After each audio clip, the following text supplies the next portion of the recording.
mabuk dan sebagainya, kakaknya panggil, boleh lagi ke tidak, kalau orang naik berapa saya naik dulu, kan? Saya tanya siapa?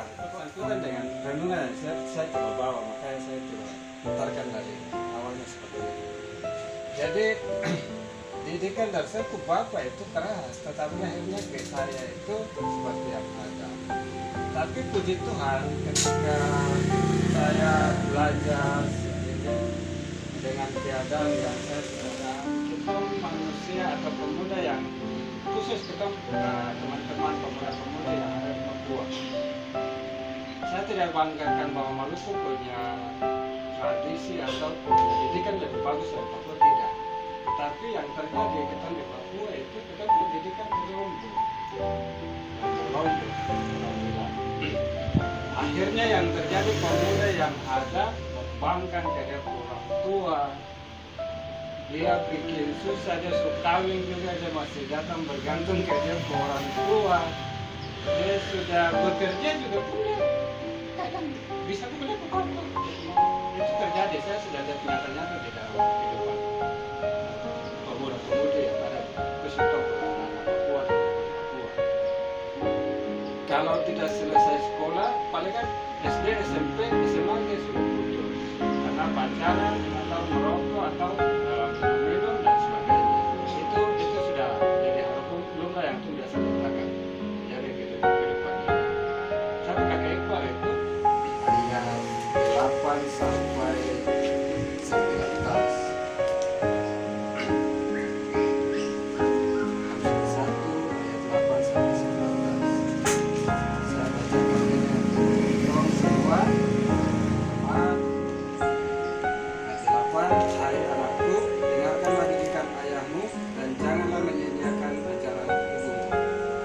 Karangan bunga yang indah itu bagi kepalamu dan suatu kalung bagi leher. Hai anakku, jikalau orang berdosa hendak membunuh engkau, janganlah engkau menurut. Jikalau mereka berkata, marilah ikut kami, biarlah kita menghadang darah, biarlah kita mengintai orang yang tidak bersalah dengan tidak semena-mena, biarlah kita menelan mereka hidup-hidup seperti dunia orang mati, bulat-bulat seperti mereka yang turun ke dalam kubur. Kita akan mendapat berbagai benda yang berharga. Kita akan memenuhi rumah kita dengan barang-barang rampasan. Buanglah undimu ke tengah-tengah kami, satu pundi-pundi bagi kita sekalian. Hai anakku, janganlah engkau hidup menurut tingkah laku mereka. Tahanlah kakimu dan pada jalan mereka, karena kaki mereka lari menuju kejahatan dan bergegas-gegas untuk melimpahkan darah. Sebab percumalah jaring dibentangkan di depan mata segala yang bersayap, padahal mereka menghadang darah sendiri dan mengintai nyawanya sendiri. Demikianlah pengalaman setiap orang yang loba akan keuntungan gelap, yang mengambil nyawa orang yang mempunyai. Amsal ini ditulis oleh Salomo atau dikarang oleh Salomo. Kalau di dalam sastra dibilang itu Amsal ini lebih banyak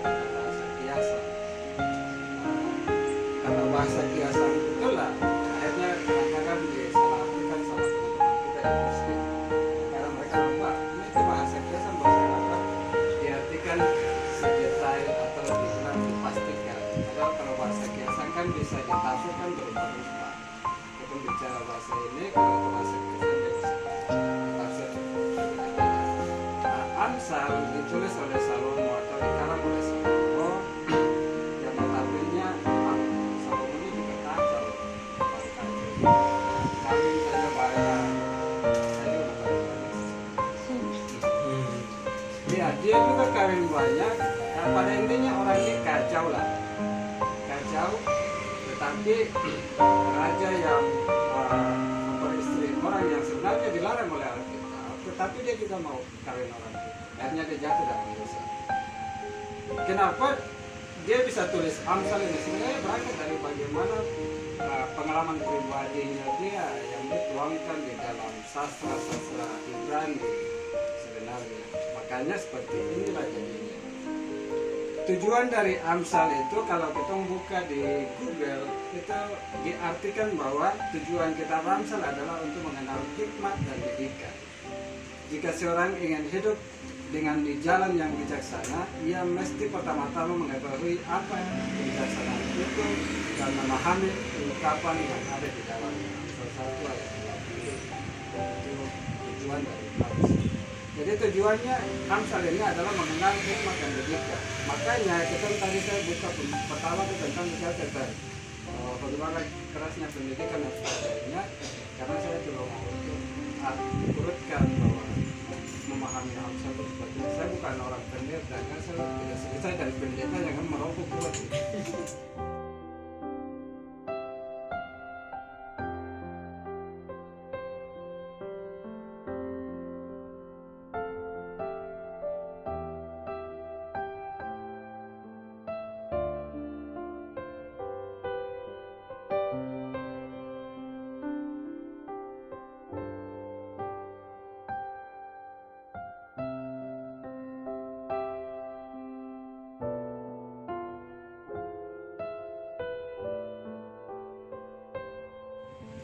2 tahun sebenarnya proses saya dikeluarkan itu harusnya balik lagi ke satu hektar kurang cocok mungkin.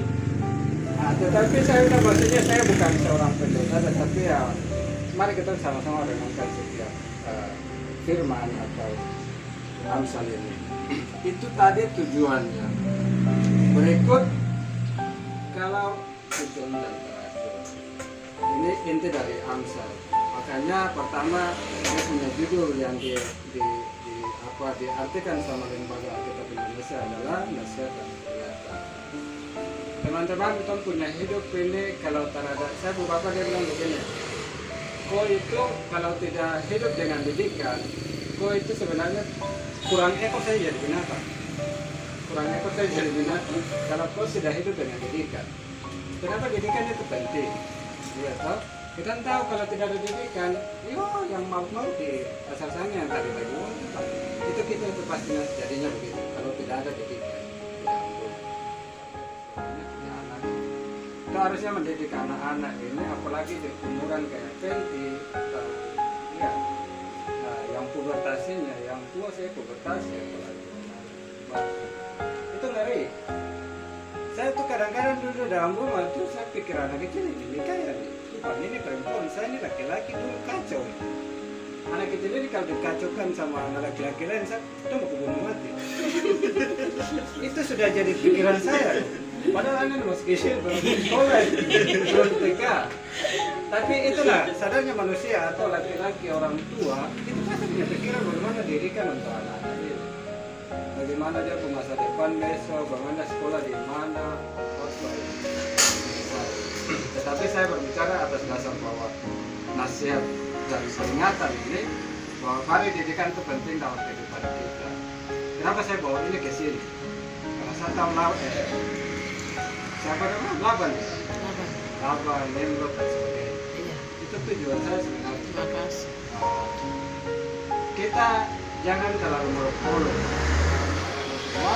Mari kita didik tempuh anak-anak, kita hormati tempuh orang tua.